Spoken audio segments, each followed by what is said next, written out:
Fleeing war, poverty, and persecution. 10 years ago, Europe witnessed unprecedented migration movements. They were not in the hundreds, not in the thousands, but in the millions. The unprecedented number brought the continent to shock and standstill. However, German Chancellor Angela Merkel, in what has become a historic declaration, stated that we can do it, referring to the reception and integration of those fleeing war. In 10 years, the migration movements that were met with open arms and optimism have also brought with them fear and rising walls. Let's take a look back at the events that changed the European landscape forever. There was not enough information for people, or maybe systems were not in place. 2015. Greek coast saw boats arriving in large numbers, carrying mostly Syrians fleeing the war. They crossed from Turkey in small and dangerous vessels to enter the European Union. Their numbers climbed to over 850,000 in just a few days. Most of the people reaching Greece aimed to enter mainland Europe via the so-called Balkan route. Many chose this path in search of a better future, with Germany topping the list. Southern German cities received huge numbers within days.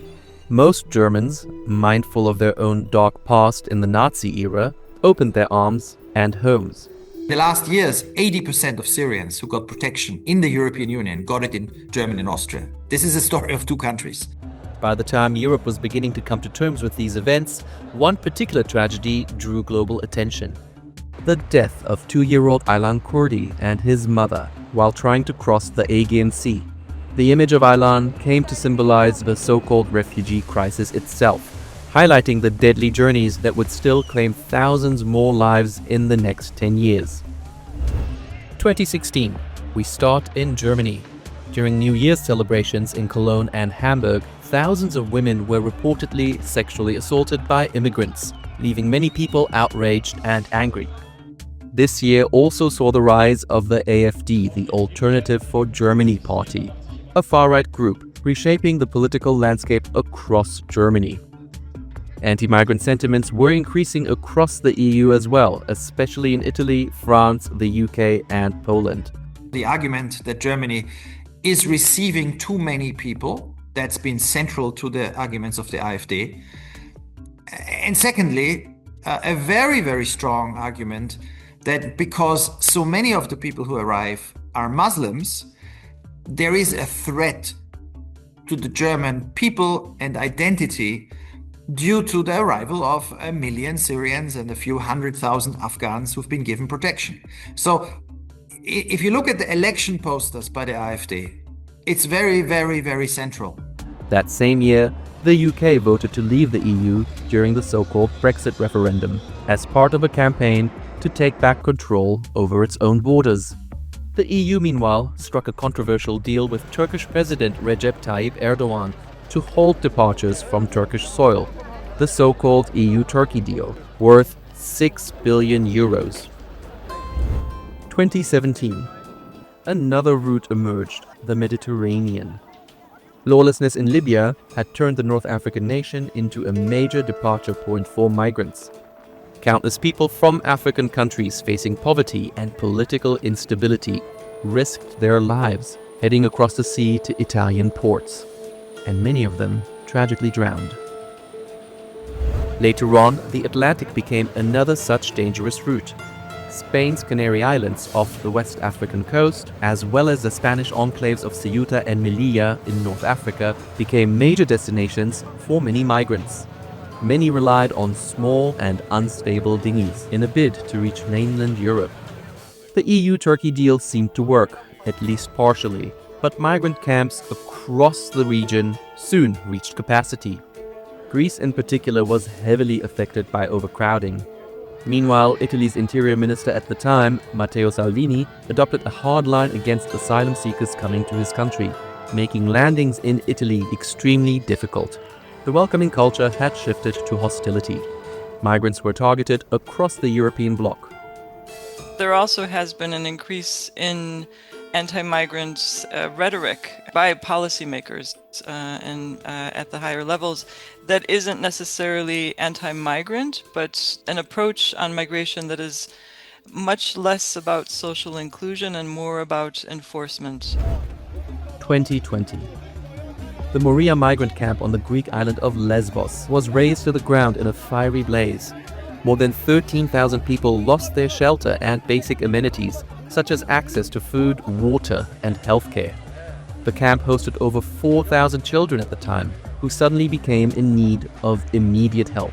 It was a wake-up call for everyone that things cannot be done in such a way, that there should be a structure and there should be a proper organization of reception. And it was something that impacted the policies. This year also saw the onset of the unprecedented COVID-19 pandemic. National lockdowns across the globe momentarily halted the influx of undocumented migrants. Strict rules, including social distancing and hygiene measures, would often be too difficult to adhere to in these places, while access to healthcare was severely limited as well. 2021. In an unsettling tactic, the Eastern European nation of Belarus began to sponsor large groups of migrants coming to the Polish, Lithuanian, and Latvian borders. The EU claimed that migrants from Iraq and Afghanistan were deliberately being brought to the capital Minsk and were then pushed toward these EU borders to facilitate irregular crossings. Belarus has been led by authoritarian President Alexander Lukashenko for 3 decades, who had apparently made the decision to send migrants from the Middle East to these EU borders in response to Belarus facing EU sanctions after a major crackdown on protesters in the country. In the same year, Afghanistan fell into the hands of the Taliban, with the Islamist regime returning to power after 2 decades. Over 3.5 million Afghans fled the country within a year, with over 100,000 of them seeking asylum in the EU. There should be responsibility sharing among various member states. And that's why there were various mechanisms in place.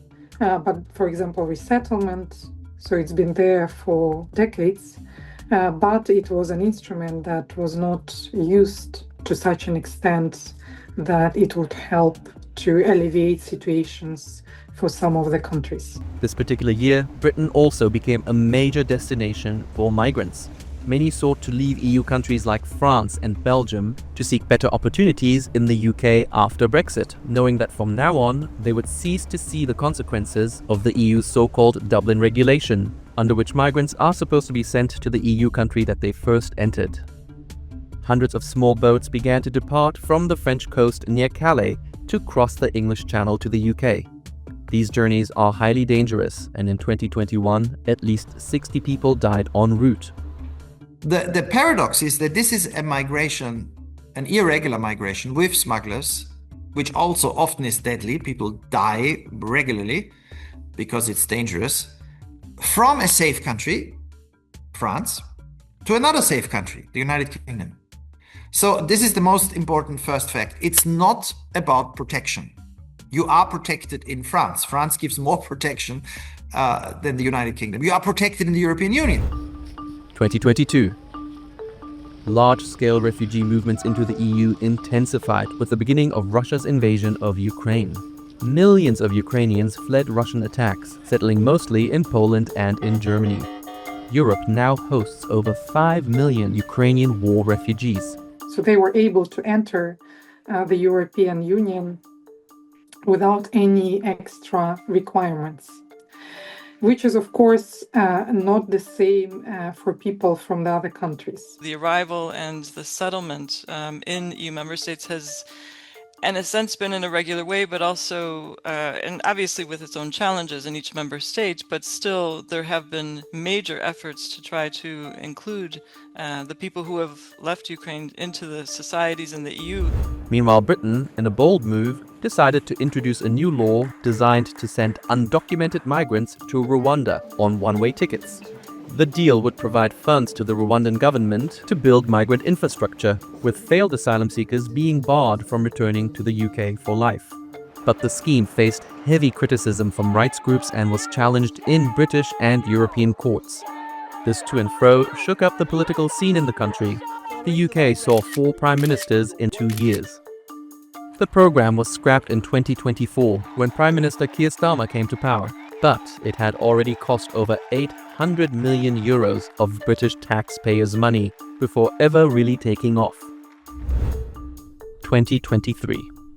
Nearly 600 people died in a single massive shipwreck off the Greek coast in the summer of 2023, when an overcrowded fishing trawler with migrants from Pakistan, Syria, Egypt, and Afghanistan capsized during an attempt by the Greek Coast Guard to pull it ashore. A Frontex report suggested that some of the deaths could have been prevented. The tragedy reignited the debate over sea rescue operations. NGOs engaged in rescues at sea have repeatedly been accused of being pull factors for migrants. International law mandates sea rescue and safe harbor, but attempts have repeatedly been made to limit their operations, especially by the Italian government. I think a lot of the sentiment amongst many NGOs is not to replace services or duties that the state should have. It's to try to address the gaps and try to show humanity. And I think a lot of the efforts by the NGOs to try to send boats to save people at sea is also stemming from this need that people have. 2024. Italy signed a migration deal with non-EU member Albania, similar to the abandoned UK-Rwanda pact. Rome built 2 facilities in Albania to house and process asylum seekers, with failed applicants to be deported back home or to a third country directly. The deal reportedly cost over 650 million euros over 5 years and was fully financed by the Italian government. However, this scheme, too, never really took off. Despite sufficiently staffing the facilities and intercepting multiple migrants at sea, Italian judges repeatedly blocked the transfers to Albania. Meanwhile, the EU approved a new asylum reform package, tightening regulations across the bloc. Slated to be fully rolled out by the end of 2026, the new pact on migration and asylum is designed to accelerate asylum procedures and strengthen border management. 2025. With Chancellor Friedrich Merz winning the German elections, Germany proceeded to close off all its national land borders. Checkpoints were established to stop undocumented migrants from entering the country, and asylum seekers presenting at the border were refused entry. Chancellor Merz pledged to keep migration below 100,000 per year, as the far-right AfD became the country's second strongest party. Germany matters also because it is both a country to which many Ukrainians have come, 1.2 million, and the country after Austria, to which the highest number of people seeking asylum have come that received protection. So in Germany, the two things have combined, and this puts it in a completely different category. Meanwhile, in the UK, by September that year, arrivals from across the English Channel had risen to over 37,000 instances, with arrival numbers now set to break all previous records. Hoping to disincentivize channel crossings, Prime Minister Keir Starmer reached a deal whereby the British government would be allowed to send migrants back to French soil in exchange for accepting the same number of asylum seekers from France. But this so-called one-in, one-out policy is projected to remain largely ineffective.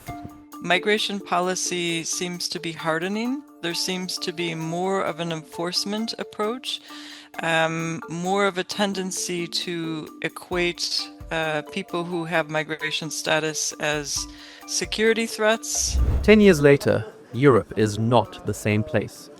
Migration policies have evolved, borders have been tightened. Like former German Chancellor Angela Merkel said, many things have indeed been achieved, but many core challenges remain across Europe. If we want to have any policy that has an impact on this, it needs to start from a really good understanding of who is coming, why people are coming, the numbers when they are coming. If things are done in a correct way, it's possible not even to operate with the word crisis. It's possible to manage things in a humane way, respecting your own obligation as a country, but also benefiting from the presence of migrants